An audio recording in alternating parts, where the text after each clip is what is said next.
를 송축할지로다.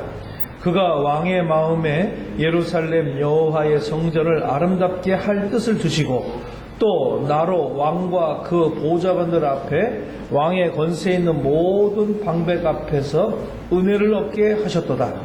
하나님 여호와의 손이 내 위에 있으므로 내가 힘을 얻어 이스라엘 중에 우두머리들을 모아 나와 함께 올라오게 하였노라. 아멘. 자, 이 말씀을 보게 되면 지금 이 말씀의 키아주 구조를 제가 그림으로 여기다가 지금 그려놨어요. 그림으로. 그래서 이 말씀을 보게 되면 이 말씀은 지금 뭐에 대한 이야기예요? 여러분 아셔요? 어떤 얘기일까요? 에스라 7장 27절로 28절은 뭐에 대한 얘기예요? 에스라가 이 아닥사스라 왕의 배려로 인해서 이제 그 이스라엘 민족이 포로로 잡혀갔다가 풀려나면서 에스라를 통하여 에스라에게 큰 임무를 주고 이스라엘 민족을 데리고 나갈 수 있도록 배려한 그 왕이 아닥사스다 왕이죠. 그죠? 그래서 그 아닥사스 왕이 조서를 줘서 예루살렘 성전을 지어져 있는 예루살렘 성전을 어떻게 지금으로 말하면 새롭게 인테리어를 하라고 하는 거예요. 새롭게 아름답게 만드는 그런 조서의 내용을 받고 이스라엘 민족을 데리고 올라오면서 이 에스라가 너무나 감사해서 하나님께 찬양 드린 내용이 바로 오늘 본문 27절로 28절의 내용이에요. 그러니까 이거는 에스라의 하나님께 찬양 드리는 것이니까 찬양 드리니까 뭘로 봐야 됩니까? 이거 문학을 뭘로 봐야 돼요? 시로 봐야지. 시로. 그러니까 이것이 바로 이제 2대2의 평행구조로 되어 있는 거예요. 2대2 평행구조. 자, 여기에 보게 되면 보세요. 하나님 여호와를 송축할지로다. 그래서 왕의 마음에 여호와의 성전을 아름답게 할 뜻을 두시고 그랬잖아요. 그래서 지금 뭐예요? 이 에스라의 비전이 뭐냐면 예루살렘 성전을 내가 뭐 한다는 거, 새롭게 아름답게 꾸민다고 하는 그런 어떤 비전을 이 에스라가 갖고 있어요. 그랬더니 왕의 마음에 여호와의 성전을 아름답게 꾸며주시고 그것을 이 아닥사스다 왕이 그것을 기쁘게 생각하고 좋게 생각하는 장면이 A와 A-이에요. 그 다음에 그래서 하나님을 송축하고 성전을 아름답게 할 뜻을 에스라가 가지게 되는 것이죠. 두 번째는 B와 B-를 보게 되면 이제 왕과 보좌관들, 그 다음에 왕의 권세 있는 모든 방백들 앞에서 에스라가 은혜를 얻게 되는 거죠. 은혜를 얻게 하셨다. 그래서 왕, 보좌관들, 방백 앞에서 은혜를 얻게 하셨다. B-가. 그 다음에 C는 내 하나님 여호와의 손이 내 위에 있으므로 C-는 내가 힘을 얻어 이스라엘의 우두머리들을 모아 함께 올렸다. 자, 내 하나님 여호와의 손이 내 위에 있기 때문에 에스라는 그러니까 하나님과 함께 하기 때문에 에스라는 뭐 했다는 거예요? 힘이 생겼다는 거예요. 그러니까 우리도 하나님과 함께 하기 때문에 우리는 항상 힘이 있는 사역자들입니다. 그러니까 사역자들이 비실비실하면 안 돼요. 항상 내 옆에 누가 있습니다. 하나님이 있다는 거예요. 그래서 우두머리를 다 모아서 올라왔다. 우두머리란 뭐예요? 돼요? 각 파트의 리더들을. 그러니까 다시 말하면 에스라가 우두머리들을 모았다는 것은 사람을 다 얻었다는 거예요. 그죠? 자기와 함께 일할 수 있는 사람들을 얻었다는 거예요. 굉장히 중요한 거예요. 사람은 혼자 할 수가 없어요. 주변의 사람들이 자기와 함께 해줘야 돼요. 그러니까 자, 여기 CC-는 뭐예요? 나 하나님의 손이 내 위에 있으므로 힘을 얻어 우두머리를 모아 함께 올라오게 됐다. 자, 여기 보면 종합을 해보겠습니다. A-는 하나님을 송축하는 이유는 뭡니까? 자기가 하나님의 성전을 뭐하게 하기 위해서 아름답게 하는 그 뜻을 가졌는데 그것을 누가 동조했어? 아닥사스 왕이 다시 그걸 동조해줘가지고 자기가 그게 기쁨이 있어서 이것은 자기가 한 일이 아니라 누가 해줬다는 거. 이미 하나님께서 그렇게 해줬기 때문에 자기가 하나님을 송축할 수밖에 없다. 두 번째, 그래서 자기는 왕과 보좌관들과 모든 방법 앞에서 자기는 은혜를 얻게 되었다. 이게 누구야? 하나님께로부터 은혜. 자, 하나님을 송축하고 은혜를 얻고, 그 다음에 뭐야? 하나님께서 내 손이 내 손에 위에 있기 때문에 나는 누구를 얻게 되는 거예요? 사람을 얻게 되는 거예요. 사람을 얻게 된다. 자, 그러니까 이런 순서가 돼요. 자, 보세요. 송축합니다. 송축합니다. 그 다음에 뭐가 되는 거죠? 하나님께 송축했더니 나에게 뭐가 내려왔다? 은혜가 내려왔다. 은혜를 받으니 뭐가 되는 거예요? 사람을 얻게 됐다. 네? 사람을 얻다.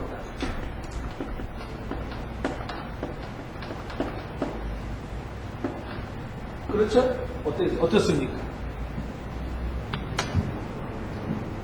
우리가 구조를 보니까 컨셉트가 나오죠? 컨셉트가 나와요. 그죠? 내가 그래서 우리는 늘 하나님을 뭐 해야 됩니까? 찬양하고 송축해야 돼요. 그러면 하나님으로부터 많은 사람들 앞에서 뭐 해야 돼요? 은혜를 주시고, 그 다음에 우리들에게 뭐 해야 돼요? 사람을 얻게 하신다는 거예요. 이 사람을 얻는다는 것은 또 다시 말하면 우리가 물질 축복도 될 수 있는 거죠. 그죠? 물질도 얻게 되는 것이고, 또 기타 여러 가지 어떤 상황도 얻을 수 있는 그런 축복의 결과물이 우리들에게 와지는 것이죠.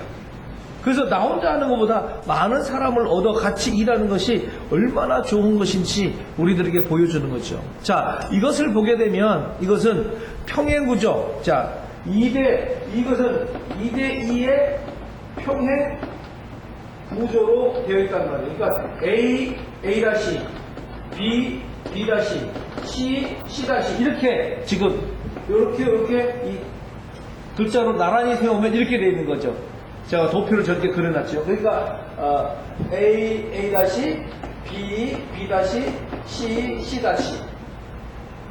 이렇게 두 개씩 이렇게 뭉쳐질 수가 있는 거죠. 27절에서 28절까지 이렇게 되어 있어요.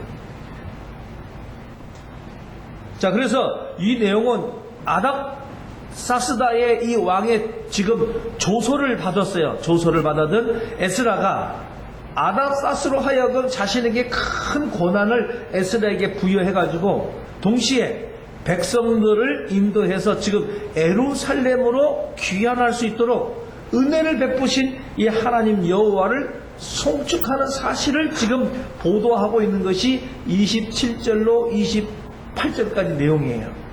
그러면 자, 이렇게 되기 전에 배경을 좀 알아야 됩니다.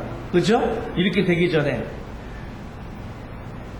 자, 바벨론 포로로 해서 이제 에스라의 인도에 인해서 제2차 바벨론 포로로 귀환에 대해서 여기서 다루고 있는 거예요.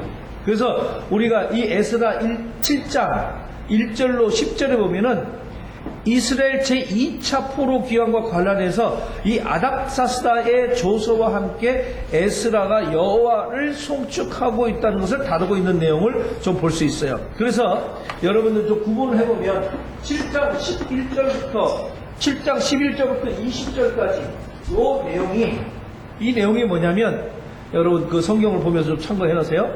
이 아닥사스다 왕이 이스라엘의 포로 귀환을 허용한 거예요. 자, 이거 귀환 허용한 거죠. 그죠? 7장 11절로 20절은 뭐예요? 귀환을 허용한 겁니다, 지금. 그래서 이 귀환을 허용하면서 이 에스라에게 내린 조서의 내용이 바로 7장 11절로 21절이에요. 이 귀환을 허용을 하면서 이 조서를 주는데 그 조서 내용이 바로 이 11절에서부터 20절까지 내용이에요. 여러분 그 조서의 내용이 어떻게 되어 있어요? 몇 가지로 나와요? 조서가 7가지로 나옵니다. 7가지. 자, 성경을 보세요. 첫째 뭐냐면 이스라엘 자손 중에 예루살렘으로 귀환할 뜻이 있는 자는 다 에스라와 함께 귀환할 것. 첫 번째 조서가. 자, 두 번째 조서는 뭐예요? 왕이 7 모사와 함께 에스라를 파송하는 예루살렘으로 돌아가 하나님의 율법대로 돌아가는지를 살필 것. 두 번째. 세 번째 조서는 뭐냐면 왕과 모사들이 하나님께 드리는 예물을 가지고 갈 것. 네 번째 조사는 바벨론 온도에서 얻은 금을 가지고 가서 그것으로 제물을 사서 하나님께 드릴 것. 그 다음에 다섯 번째는 나머지 은금으로는 하나님의 뜻을 쫓아 사용할 것. 여섯 번째 조서는 하나님의 전에서 섬기는 일을 위해서 준 그런 기명을 하나님 앞에 다 드릴 것. 일곱 번째 조서는 그 외에도 하나님의 전에 쓰일 것이 있으면 왕의 내 탕구에서 취하여 드리라. 그러니까 지금 아닥사스 왕이 에스라에게 엄청난 이스라엘의 귀환을 허용하면서 엄청난 조서를 지금 만들어 준 거예요. 근데 이 조서 내용을 보면 전부 다 뭐에 관계되는 문제입니까? 하나님께 대한 관계예요. 하나님께 대한 문제. 그런데 자 7장 21절부터 그 다음에 24절 7장 21절부터 24절은 뭐예요?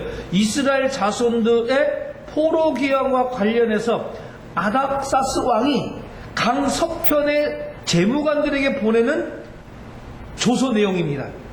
자, 그러니까 1차 조서 내용은 뭐에 대한 문제고 7가지로 이 조서가 나오면서 이제 네가 이스라엘 백성들과 가서 하나님을 경배하고 하나님의 일에 대한 것들을 하게끔 한 그런 조서를 증거하면 두 번째 21절부터 24절까지의 이 조서는 5가지로 조서, 4가지의 조서가, 4가지로 조서가 되어 있는데, 이 조서는 4가지인데, 강서편에 있는 그런 그 재무관들에게 내리는 조서예요. 그래가지고, 이제 누가 가면, 에스라가 이스라엘 민족을 데리고 가면, 너네들이 뭐 해야 돼요? 이 사람을 도와야 된다. 라고 하는 그런 조서를, 그러니까 왕의 칙령이랑 같은 거죠. 왕의 칙령을 지금 내는 겁니다. 그걸 보게 되면 뭐 해야 돼요? 첫째, 그 조서를 요약하면 첫째는 뭐 해야 돼요? 에스라가 요구한 것을 신속하게 시행할 것. 에스라가 요구하는 걸 신속하게 요구해라. 시행해라. 두 번째, 은은 100달란트까지, 밀은 100고루까지, 포도주와 기름은 각각 100밭까지 주고 소금은 무제한으로 줘라. 엄청난 재물의 획득이 지금 오게 된 거죠. 자, 은은 100달란트까지, 밀은 100고루까지, 포도주와 기름은 각각 100밭까지, 밭. 100밭. 요 단인데 걔네들 단위입니다. 밭까지. 그 다음에 소금은 무제한으로 주는 거예요. 소금은 무제한. 그 다음에 세 번째, 하나님의 전을 위하여 하나님의 명하신 것을 삼가 행하여 하나님의 진노가 왕과 왕자들에게 임하지 않게 할 것. 네 번째, 하나님의 전에서 일하는 자들에게 세금을 부과하지 말 것. 자, 여기서부터 뭐가 나왔습니까? 하나님이 전에서 일하는 것에 세금을 부과하지 않는 내용들이 나온 거예요. 종교세, 그래서 교회는 세금을 안 내잖아요. 그죠? 자, 그러니까 21절로 24절은 네 번째, 이제 도착한 그곳에 명령을, 칙령을 내린 조수의 네 가지의 사항을 우리들에게 보여주고 있어요. 그 다음에 이제 25절로 26절, 25절에서 26절.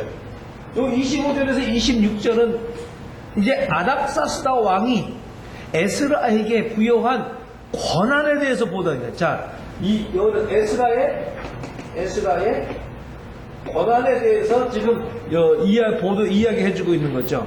그러니까 아닥사스는 에스라에게 율법을 아는 자로서 그 유사와 재판관들을 삼아서 강서편의 모든 백성들을 재판하고 이제 뭐야 돼요? 율법을 모르는 자들에게 율법을 가르쳐라. 지금 그렇게 이야기하고 있는 거예요. 이 대목도 굉장히 중요한 건데 나중에 27절, 28절 하고 나서 제가 요거 한번 여러분들에게 다시 설명을 드리겠습니다.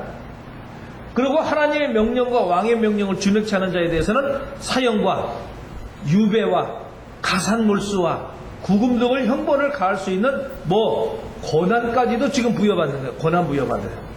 자, 그 다음에 이제 우리가 지금 27절로부터 28절의 내용을 우리가 오늘 하는 건데, 오늘 이 부분은 뭐에 대해 아닥사스 왕의 조서를 받아든 에스라가 이제 아닥사스로 하여금 자신에게 큰 권한을 부여함과 동시에 백성들로 하여금 예루살렘으로 귀환할 수 있도록 은혜를 베푸신 여호와 하나님의 송축하는 사실을 지금 보도하고 있는 거죠.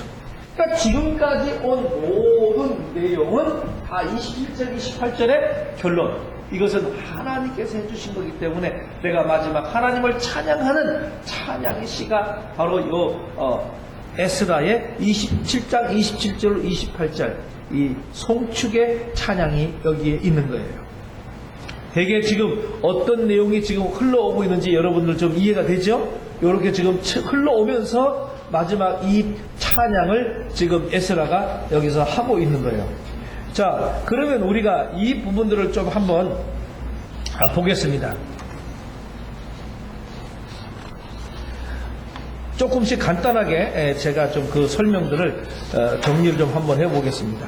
자, 우리 조상들의 하나님 여호와를 송축할지로다. 여기서 중요한 내용은 뭐냐면 지금 11절에서 26절까지는 통틀어서 아까 11절서부터 26절까지 그러면 7장 11절부터 26절까지 통틀은다면 한마디로 이야기하면 뭐예요? 아닥사스 왕이 이스라엘의 포로 귀환을 지금 허락하였을 뿐만 아니라 강서편에 있는 그 사람들에게도 에스라에게 적극적으로 협조할 것을 왕이 명령한 거예요. 그래서 에스라로 하여금 자기가 이런 일을 잘 할 수 있도록 막강한 지금 재물과 권한을 지금 적극적으로 협조할 것을 지금 명령해주고 있고, 이런 막강한 재물과 권한을 지금 부여하는 이런 조서를 내려받은 내용을 지금 이야기를 지금까지 했어요. 그러니까 오늘 이 예루살렘에 귀환해가지고 신앙 공동체를 재건하는 일에 지금 큰 힘을 지금 에스라는 얻게 된 것이죠. 그렇죠? 그러니까 교회도 우리가 신앙 공동체를 한다는 것은 하나님의 큰 은혜가 없이는 안 돼요. 그렇기 때문에 우리는 날마다 뭐 할 줄 알아야 돼요? 송축, 그 다음에 은혜, 그 다음에 뭐 해야 돼요? 사랑을 얻는 거죠. 이 공동체 만들어가는 지금 과정을 보여주는 거죠. 자, 그래서 27절로 28절은 에스라가 이러한 일을 가능케 하신 여호와를 찬양하는 내용이에요. 앞에서 설명했듯이 12절부터 26절은 아닥사스다 왕의 조서 내용이기 때문에 이 조서 내용이 전부 다 아람어로 기록됐어요. 여기 어디 첫 번째 조서와 두 번째 조서 내용이 다 아람어로 기록되어 있다. 아람어로. 그런데 이 27절과 28절은 달라요. 27절과 28절은 하나님에 대한 에스라의 찬양의 내용하는 그 내용이 다 히브리어로 작성되어 있어요. 여기는. 그러니까 이 조서는 아람어로 되어 있고, 여기는 27절과 28절은 뭐로 되어 있어요? 히브리어로 기억돼요. 히브리어로.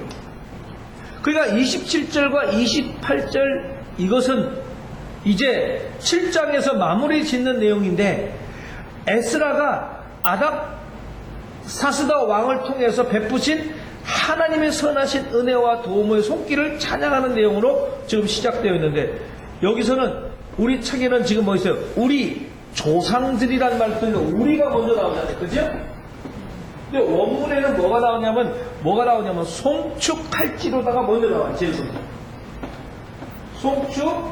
송축할지니다. 요 송축이 제일 먼저 나와요. 이 송축하다는 말은 빠루크라는 말입니다. 요거는 빠루크. 이 빠루크라는 말인데요. 요것이 이제 이 송축하다라는 말인데, 빠루크라는 말인데 이게 뭐예요? 축복하다 있더래요. 축복하다라는 게 무슨 말이에요? 이 송축 칼찌로다의 번역 바르코가 어떤 동사에서 나냐면 요 축복하다. 바라크.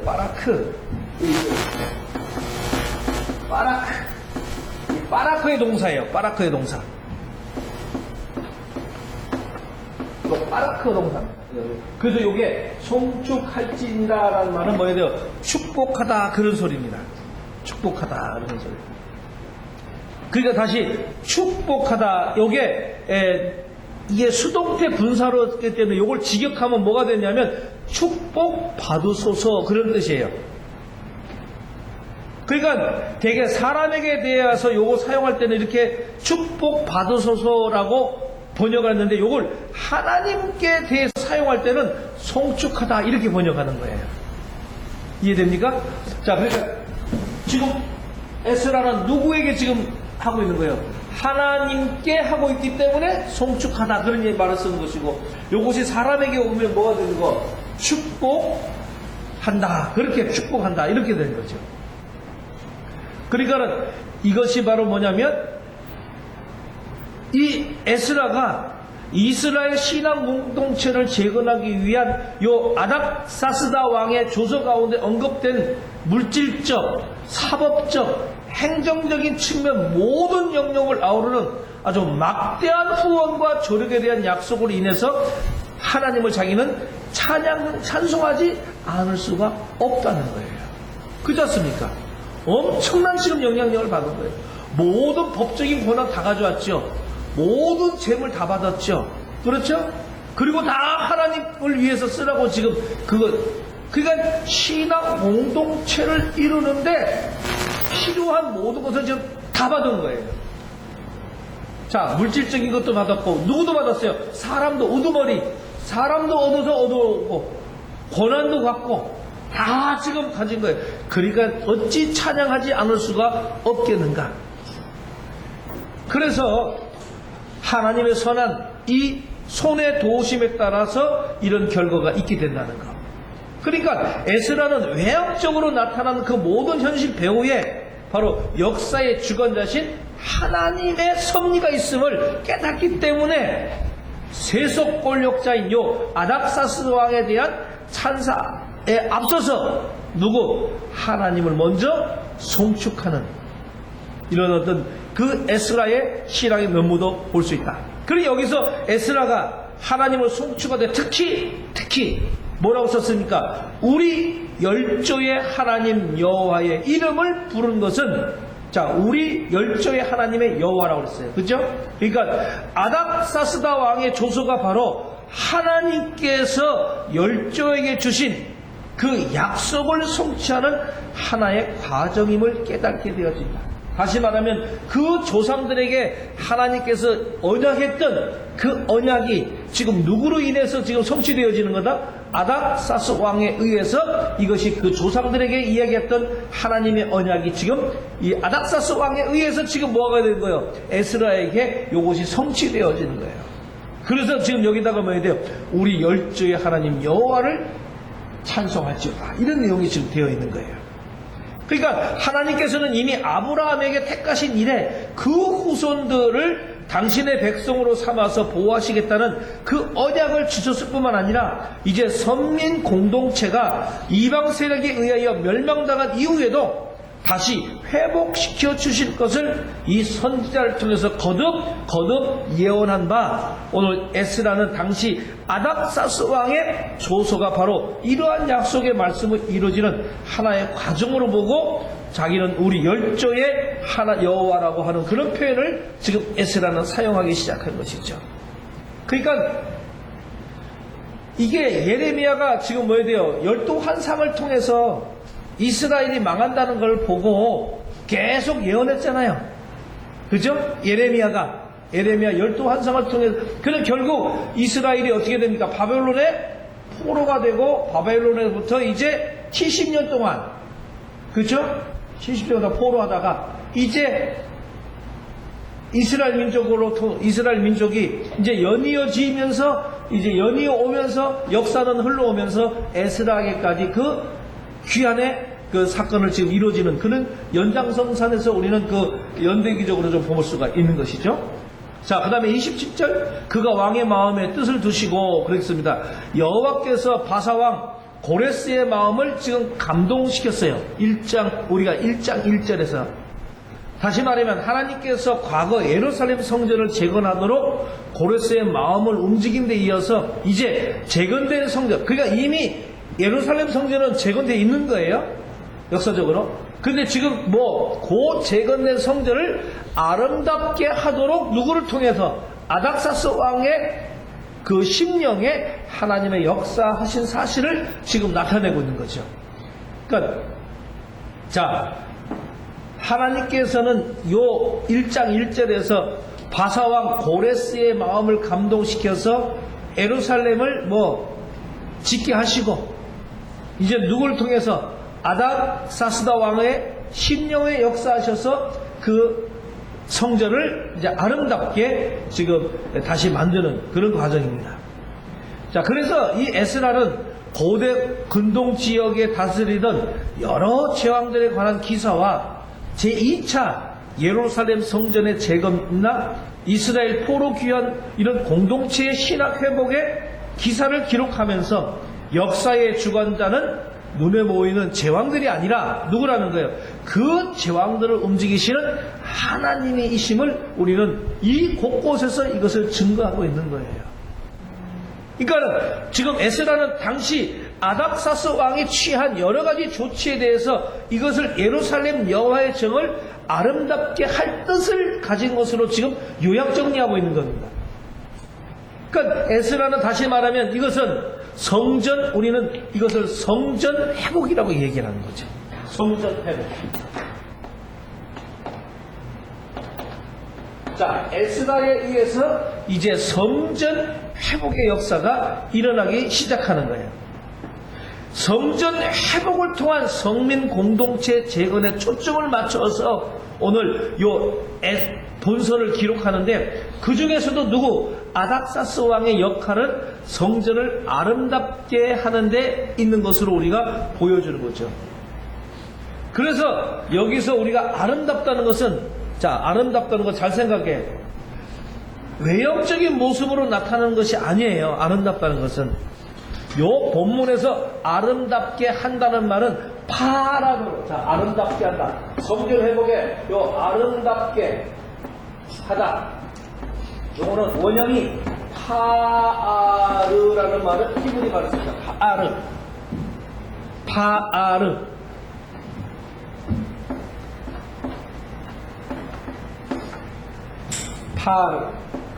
자, 요 파아르라는 말이 요 파아르라는 말이 무슨 말이냐면, 물론 외형적으로 꾸며 장식하는 것으로 나타날 때도 이 단어가 쓸 수도 있지만, 요 단어는 내면적 본질을 아름답게 만들고 영예롭게 하는 것을 나타낼 때도 사용되는 단어가 요 파아르예요.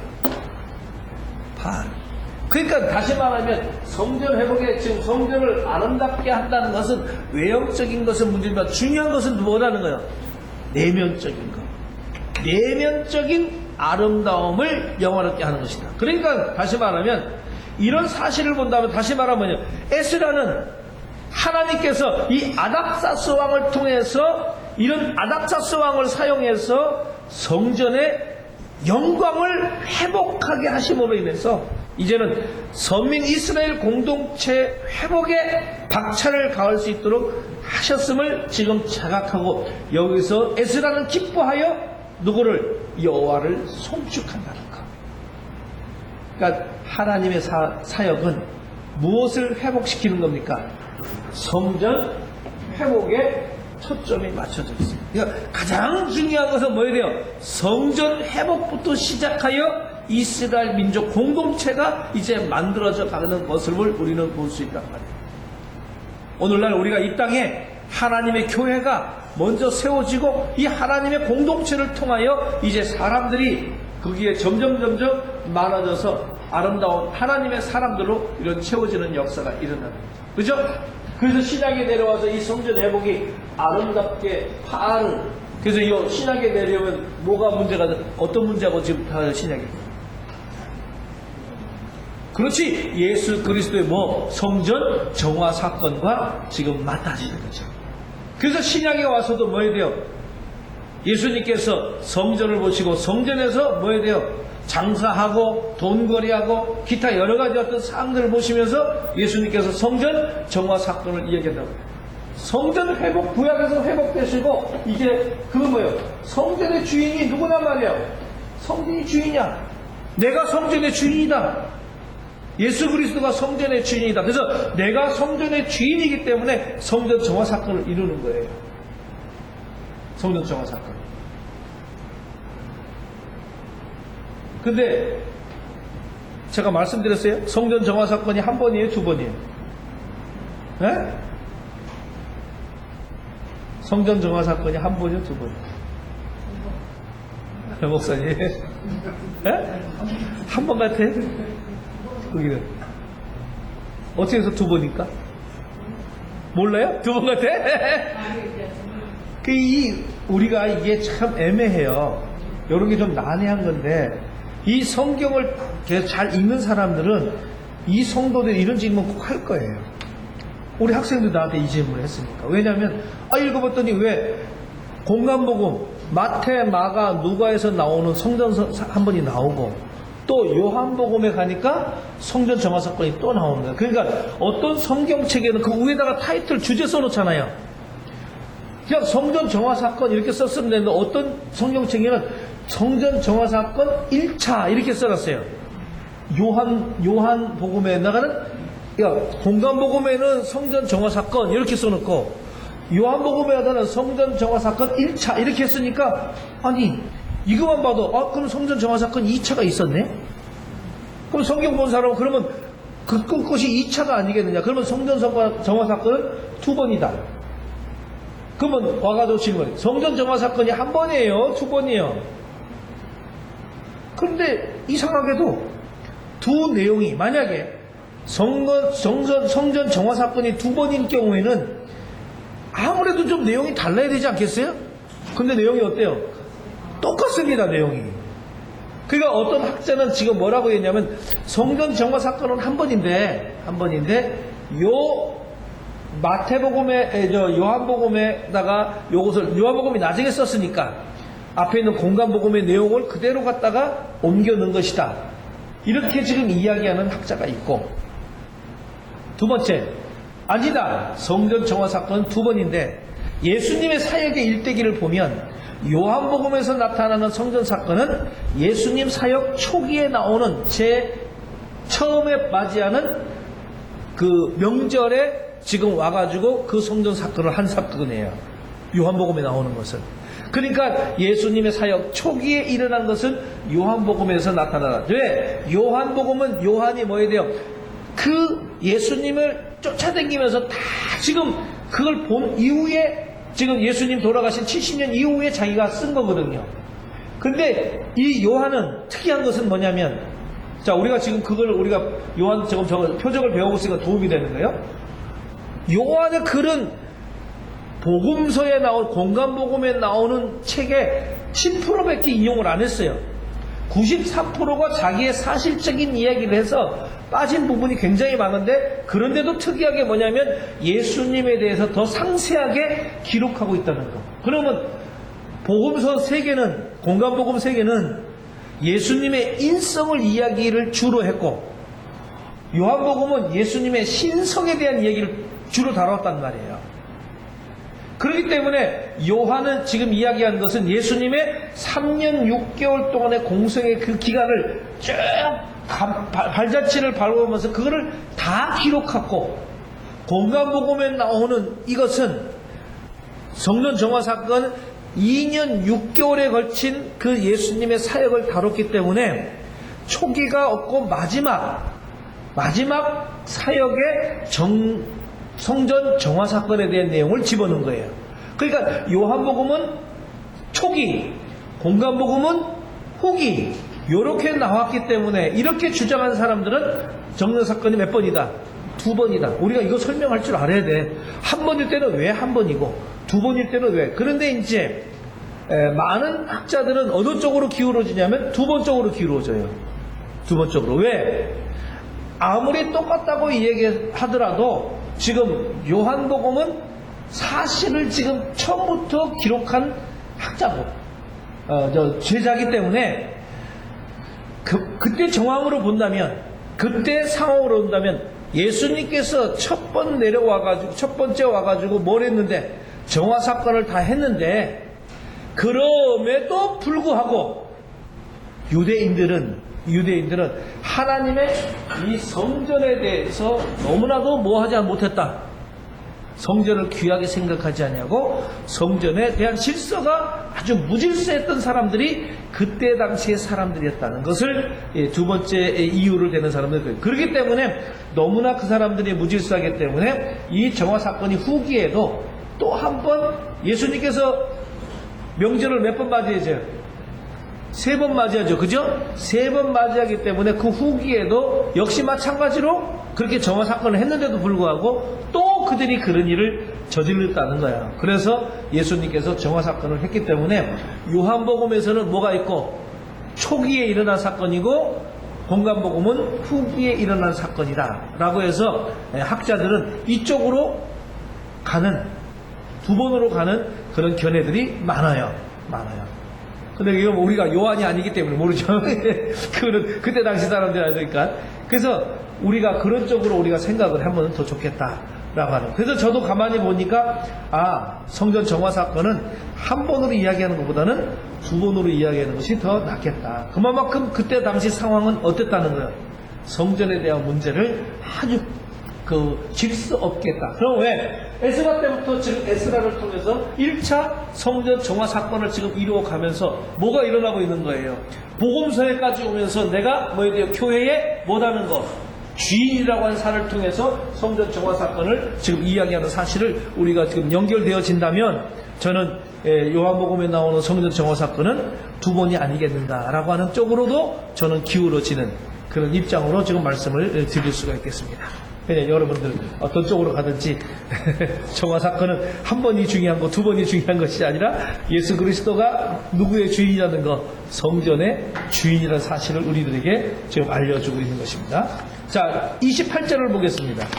28절을 보게 되면 28절은 또 나로 은혜를 얻게 하였도다. 자, 여기서 은혜는 우리가 헤세드라는 말을 쓰는데, 이 헤세드는 이스라엘 자손들의 어리석음과 죄악에도 불구하고 한 번 택한 백성들을 버리지 않고 성실하게 사랑하시는 하나님의 변함없는 사랑을 표현할 때 자주 하는 단어가 바로 헤세드라고 하는 단어예요. 그러니까 에스라는 자신이 오늘 이스라엘 자손과 함께 많은 예물을 가지고 지금 예루살렘으로 귀환하고, 또 자신에게 막강한 권한이 주어지면서도 포로귀환 공동체에서 여호와의 하나님의 율법을 가르칠 수 있게 되었다는 것, 이 모든 과정이 인자하신 하나님의 사랑이 지금 계속되기 때문에 이런 은혜를 받을 수 있다고 지금 에스라가 고백을 하고 있는 거예요. 자, 실제로 자신들이 죄악으로 인해서 바벨론의 그런 의에 멸망하고 또 페르시아 제국이 성립될 때까지 그러는 포로 생활을 했던 거예요. 그렇잖아요. 지금 그러니까 이스라엘 자손들이 예루살렘으로 돌아올 수 있었던 것은 변함없는 지속적인 조건 없는 하나님의 사랑이 아니면 이거는 불가능한 일이라는 거예요. 그래서 이스라엘은 이러한 모든 일을 가능케 하게 된 원인은 인간적인 요구에서 찾지 않고 무슨 결과라는 거, 하나님의 결과라고 지금 에스라는 인식하고 있는 거예요.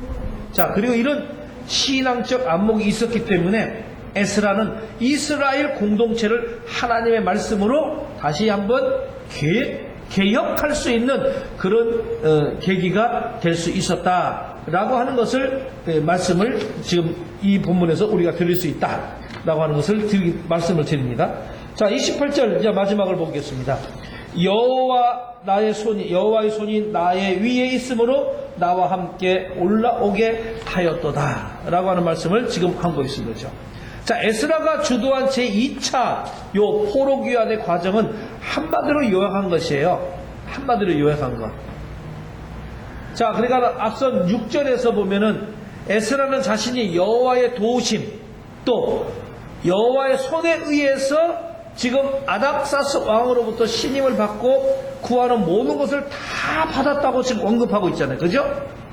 그런데 9절에서 다시금 뭐냐면 하나님의 선한 손, 이것을 언급함으로 그 손의 도우심으로 이스라엘 자손들이 바벨론 땅에서 떠나 지금 예루살렘으로 도착할 수 있었다고 거기서 언급하고 있는 거예요.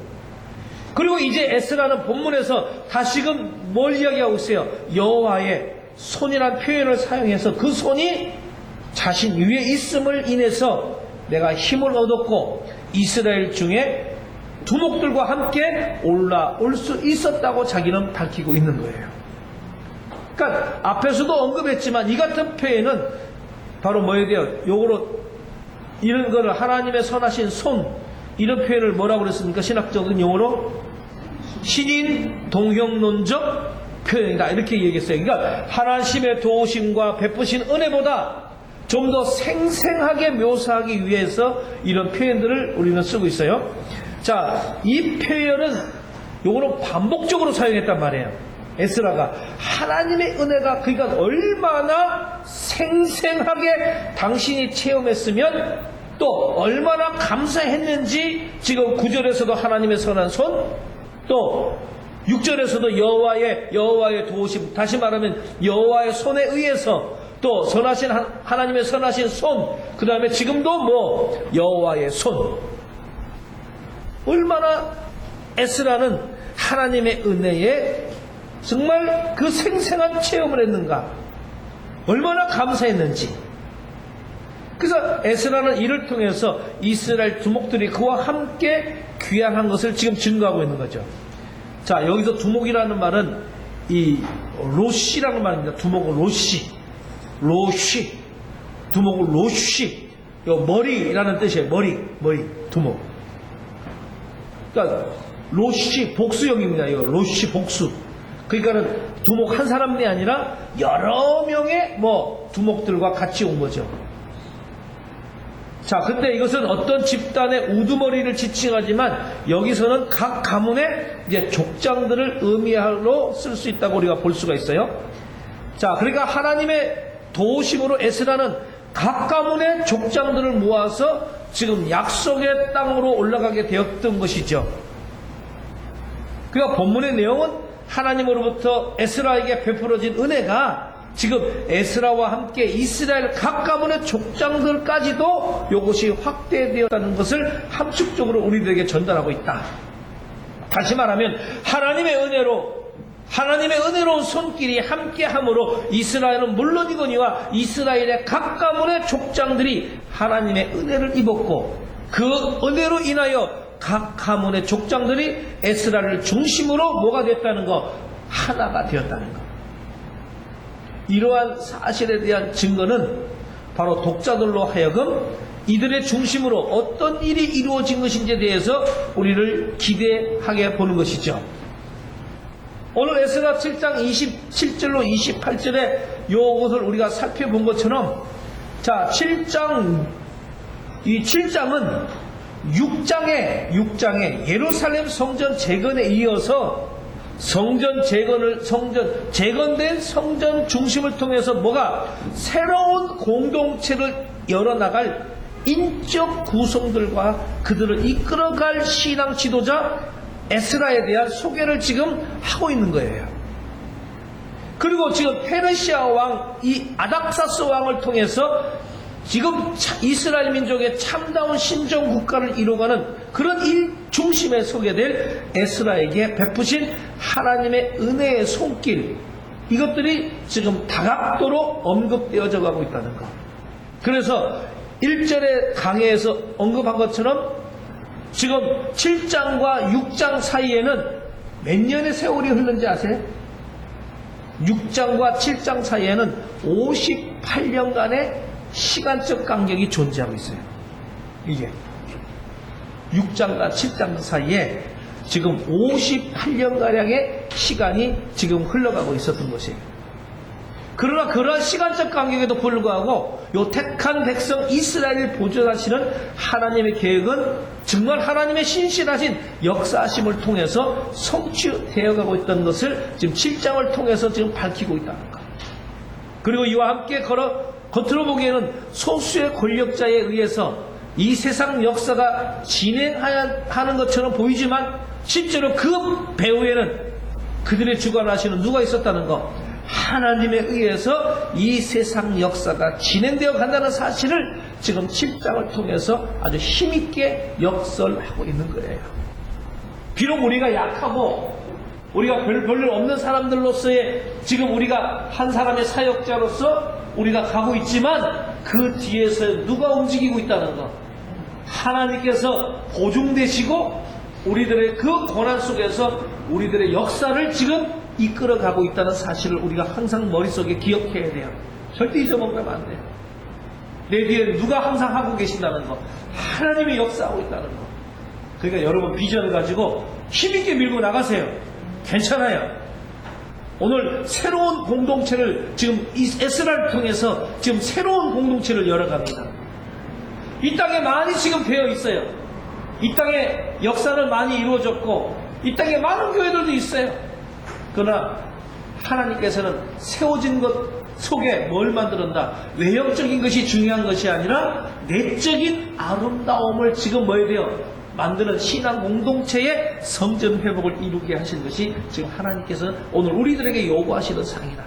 그러니까 오늘날 우리들은 지금 뭐에 대해 교회 외형이 중요한 것이 아니라 교회 내의 아름다운 21세기의 성전 회복 운동이 오늘 우리들로 하여금 저와 여러분들 손에 의해서 21세기 교회 회복 운동이 오늘 일어나기를 간절히 부탁을 드립니다. 이런 비전을 가지고 에스라가 받았던 하나님의 축복이 여러분들에도 임하기를 간절히 부탁을 드립니다. 자, 그러면 이걸 가지고 또 우리가 한 번 더 한 발짝 더 나가보겠습니다. 오늘 7장 26절로 27절로 28절을 하기 위해서 지금 7장 앞에서부터 쭉 배경을 제가 설명해오고 여기까지 왔어요. 자, 그러면 일반적으로 우리가 이것을 적용을 해보면 사회 기업에 우리가 좀 이해할 수도 있고 우리 개인적인 어떤 것에 좀 이것을 적용해 볼 수도 있는데 이 말씀이 지금 요와 같은 상황을 보게 되면 자, 여기에 세 가지가 이루어져요. 만약에 기업으로 이루어진다면 여기에 세 가지가 이루어지는데 이 세 가지가 뭐냐? 첫째, 제가 여러분들 위해서 이렇게 해왔어요. 3M 세 가지가 있는데 첫째 사람, 두 번째는 머니, 세 번째는 매니지먼트, 경업 관리하는 지혜. 요 세 가지 컨셉트가 오늘 에스라서 7장 27절로 28절에서 얻을 수 있는 아주 적용할 때 좋은 컨셉트를 얻을 수가 있는 거죠. 학사 에스라가 새 나라 지금 건국의 비전을 갖고 시온 땅으로 돌아올 때에 하나님께서는 그 비전이 실현되기 위해서 세 가지 은혜를 베푸십니다. 자, 지금 다른 방향에서 적용할 거는 제가 얘기해야 돼요. 세 가지 은혜를 베푸는데 첫째는 인적 자원에 대한 은혜를 베푸는 것이죠. 인적 자원. 두 번째는 뭐예요? 돼요? 재정의 은혜를 베푸십니다. 세 번째는 뭐예요? 돼요? 지혜의 은혜를 베푸시고 있는 거죠. 지금 그래서 제가 이거를 여러분들에게 소개해 주려고 앞에 설명을 다 했는데 앞에 내용 설명을 들어보니까 요거 같죠? 그죠? 이 세 가지에 있어서 하나님께서 돌아온 이스라엘 백성들을 성전 건축이라고 하는, 다시 말하면 지어져 있는 거예요. 안에 내부의 그 아름다움을 건축하는 시대적 과정을 지금 실현하고 있는 것. 다시 말하면 성전 회복의 시대적 과정을 지금 실현시킬 수 있는 것. 그러니까 오늘날에도 하나님 나라에 헌신하는 모든 사람들은 이 세 가지 은혜를 주시는 하나님을 신뢰할 수 있어야 된다는 것입니다. 오늘 우리는 하나님의 나라를 세우는 이런 은혜의 방편들을 탐구하는 제가 시간을 좀 갖고자 하는 거예요. 그래서 여러분들이 하나님의 나라를 세우는 것, 하나님의 공동체를 세우는 그 교회를 세울 때에 이런 은혜가 오늘 여러분들에게 있기를 간절히 부탁을 드립니다. 첫째는 뭐예요? 사람, 맨. 교회도 사람이 있어야 되는 거예요. 그죠? 그러니까 에스라가 이번 첫 번째 은혜는 본문 28절에 의하면 뭐예요? 돼요? 이스라엘 중에 뭐라고 써요? 아까 지금 로시, 복수형. 로시, 우두머리들, 두목들, 이 사람들과 함께 시온의 땅에 지금 올라오게 된 거죠. 다시 말하면 성전을 건축하고 시온을 재건할 지금 지도자를 주셨다는 겁니다. 지도자를 주셨다. 그래서 이스라엘은 그들과 더불어서 엄청난 에스라는 프로젝트를 함께 실현할 수 있었던 거예요. 그래서 사람이 굉장히 중요해요. 하나님의 은혜로 인하여 에스라를 중심으로 모든 우두머리들이 아까 했던 각 족장의 우두머리들이 지금 하나가 된 사실을 볼 수 있기 때문에 이제 에스라가 꿈꿔온 이 성전의 회복에 대한 프로젝트를 지금 시작할 수가 있는 거죠. 그래서 하나님의 사역은, 하나님 나라 사역은 솔로 사역이 아니라 하나님의 나라 사역은 팀 사역이라는 거, 팀 리더십이라고 하는 것 우리가 잊어서는 절대 안 된다. 그래서 우리가 뭐야 돼요? 리더를 위해서 중보할 때에 빠지지 말아야 할 기도 제목은 뭐냐면 좋은 사람들을 많이 우리가 함께 할 수 있는 그런 어떤 그 기도들을 우리가 하고 우리 주변에 함께 할 수 있도록 기도하는 것이 중요한 것이다. 좋은 사람, 좋은 일꾼은 바로 하나님의 첫 번째 은혜의 방편이라는 것. 이런 좋은 사람들이 함께 잘 모여져서 우리 교회 공동체를 이루고 하나님의 성전을 회복하는 저와 여러분들에게 간절히 부탁을 합니다. 두 번째 주신 것은 뭐냐? 재정에 대한 은혜죠. 자, 에스라 자신이 오늘 이스라엘 자손과 함께 많은 예물을 가지고 지금 예루살렘으로 귀환하고 그게 또 자신에게 뭐까지도 막강한 권한까지 주어진 거예요. 하나님이 에스라에게 첫째 주신 은혜는 사람이었고 두 번째 은혜는 바로 재정이었습니다. 재정. 자, 그러니까 아닥사스 왕의 조서를 읽어보면 7장 아까 전에 16절로 20절로 우리가 이야기했지만 놀라운 하나님의 재정의 은혜를 우리가 볼 수 있어요. 그렇죠? 중요한 것은 뭐냐면 우리가 하나님 보시기에 기뻐할 만한 사람이 되는 일이라는 거예요. 우리가 먼저 하나님의 기뻐할 만한 사람이 먼저 되는 일. 그러니까 돈을 고민하는 것보다 하나님의 사람이 됨을 우리가 먼저 고민해야 된다는 사실이에요. 그러면 하나님 때에 하나님의 방편으로 우리를 필요하시는 모든 것들을 풍성하게 채워줄 줄로 믿습니다. 빌립보서 4장 19절을 참고하세요. 에스라에게 재정은 뭐에 대해 하나님의 은혜의 두 번째 방편이었다는 것. 그래서 하나님이 기뻐하시는 사람이 하나님의 일을 하도록 필요한 재정을 풍성하게 공급하신다는 것입니다. 우리도 저와 여러분들에게 그런 은혜가 있기를 간절히 기도합니다.